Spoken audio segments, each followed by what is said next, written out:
Today we're going to be talking about the parable of the sower, which I was actually really excited when you said this to me, that this was what we're going to cover, because I remember when Josh talked about it I think it was April or something. It was just a few months ago, maybe May. Do you want to talk about what the parable is real quick? Yeah, so Jesus is with the people, and there's a large multitude. He hops in a boat, and he pushes off from the shore a little bit so that the people can hear him. And, I'm not this great theologian, but from I've heard from others is like, the sound would bounce off of the water and allow for more people to hear. There's an opportunity for him to preach, and he preached to the people. And he taught them in parables. And the first parable that he preaches from that boat is the parable of the sower. And so he shares with the people this, and not everyone gets it. And even the disciples are struggling to understand these parables or these stories that Jesus is using to help people see what the kingdom of heaven is like, and to see the path of salvation and what that should look like. He shares with the people the parable of the sower, where there's multiple soils that the sower casts seed on, and they all have different results or outcomes. Not only was this the first parable he preached then, according to the Gospels, this is the first parable he preached, period. And then from this point on, he preached almost exclusively in parables. Yeah, I remember that was one of my notes, that he never spoke in parables until Matthew 13, but then he spoke almost exclusively in parables after this point. And I know this is one that we've got it's in all three of the synoptic gospels, so it's in Matthew, Mark, and Luke. Yep. So which book are we going to be looking at today? Matthew. I think Matthew was the first interaction I had with it. It was trying to go through the New Testament like they encourage a new believer to do. And so Matthew, I started there. And actually, I read John first, and then I went back to the beginning and started with Matthew. So it's a good place to start. Yeah. And so I this was the first time I came across it was in Matthew. Oh yeah, because John doesn't have any parables, right? Not that I can think of off the top of my head. I mean, I just remember coming to faith, and at the end of John, it said, "These things are written so that you may believe." And I was like, oh, this is why I was encouraged to read John, so right. that I would continue to build on that faith and believe in the Son of God. So we are in Matthew chapter 13, and starting in verse 1. I'm reading the New King James. It says, on the same day Jesus went out of the house and sat by the sea, and a great multitude were gathered together to him, so that he got into a boat and sat, and the whole multitude stood on the shore. Then he spoke many things to them in parables, saying, Behold, a sower went out to sow. And as he sowed, some seed fell by the wayside, and the birds of the air came and devoured them. And some fell on stony places, where they did not have much earth. And immediately they sprang up, because they had no depth of earth, when the sun came up, they were scorched. And because they had no root, they withered away. Then some fell among the thorns, and the thorns sprang up and choked them. But others fell on good ground and yielded a crop, some 100-fold, some 60, some 30. He who has ears to hear, let him hear. When you came across this was after you were saved, not beforehand. So it wasn't a conviction of where you were at the time, but it was more of a conviction of where you had been, and you saw yourself at different points in your life being these different types of soil. Correct. Early on, like I said, I felt like, I heard the seed, landed, and then just was snatched away. And then later on, the seed that fell among the stony places. Again, no depth, no roots, and immediately withered. And then falling among the thorns, where the things of this world, the desires of this life choked it out, and no fruit was born. And then finally, being the soil that was ready to receive it, and was free from distraction, free from trying to figure it out on my own, and add my own things to it, and just receiving the growth and all that comes with a relationship with the Lord, the freedom that comes with that as well.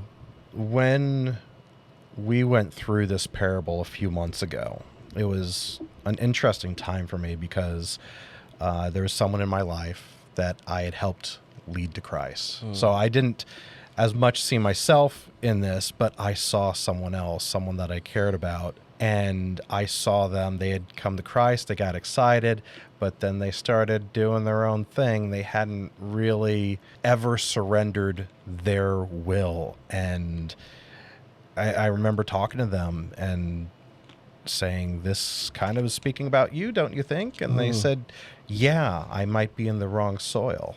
Although reading through commentary and stuff today, I had misattributed. I always thought we were the seed, and then I realized that we're actually the soil. The seed's the word of God.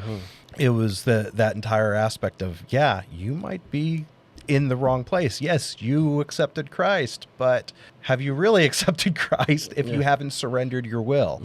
So it was heartbreaking to have that conversation, but it was also encouraging that they were able to see that they might not be in the right place with Christ, and that the question then became, how do you become the right soil? That's a great question. I feel like there's been many times where I used to work for Harvest, and we put on these events called the Crusade, where it's a large scale evangelistic outreach, and many people come forward and make a profession of faith. And we always say that they are professions of faith because we don't know what type of soil these people are. Like, it could be one of those 4 types of soil. People always ask the question after the fact, so what happens to those people who do give their lives to Christ?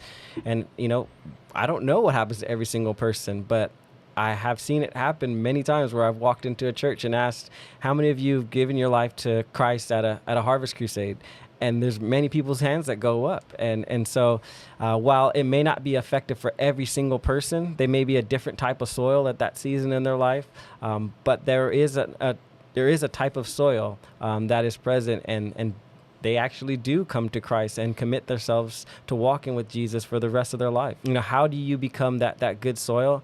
I think it's total surrender, and it's belief in Jesus and that he truly is capable of atoning for our sin, of freeing us from the bondage of sin, making us a new creation in him, and walking in that newness of life. And I think that is how you become that good soil, and not holding on to things that would prevent it from happening, of not allowing the thorns and the thistles to be rooted up or planted right next to you, or not going deep and into your faith, and just living in that shallow, rocky place, but really seeking to dive in and to allow the Lord to have all of you. And that is, I think, the hard part, is letting Christ have all of you.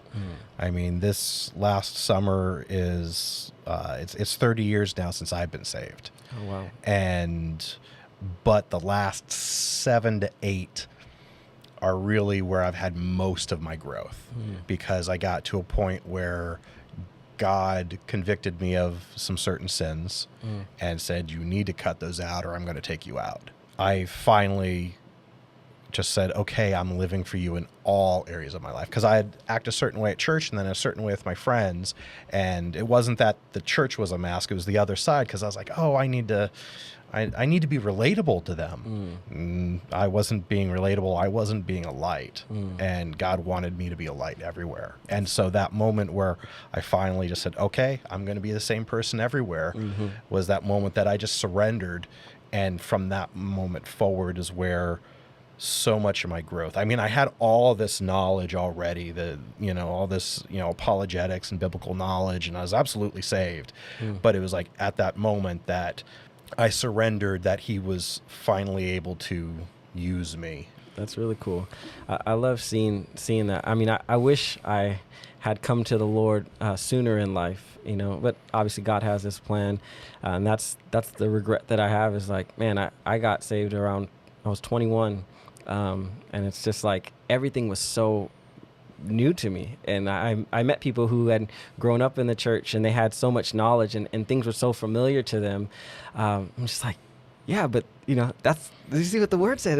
It was like popping off the pages at me, but it just seemed so familiar to them that it didn't have that same effect. I don't want to ever get to that place of where it's just so comfortable and familiar, and it gets stuck behind. So it's cool to hear, that the Lord has, allowed you to use all that wisdom now and is reminded you of his desire to see you be a light in all these places. And it's cool to see it happen. Thank you for watching this clip from Eternal Impact. Make sure to like, share, and subscribe, and catch our full episodes every Tuesday on YouTube, Apple Podcasts, and Spotify. Or you can check out our website at eternalimpact.show.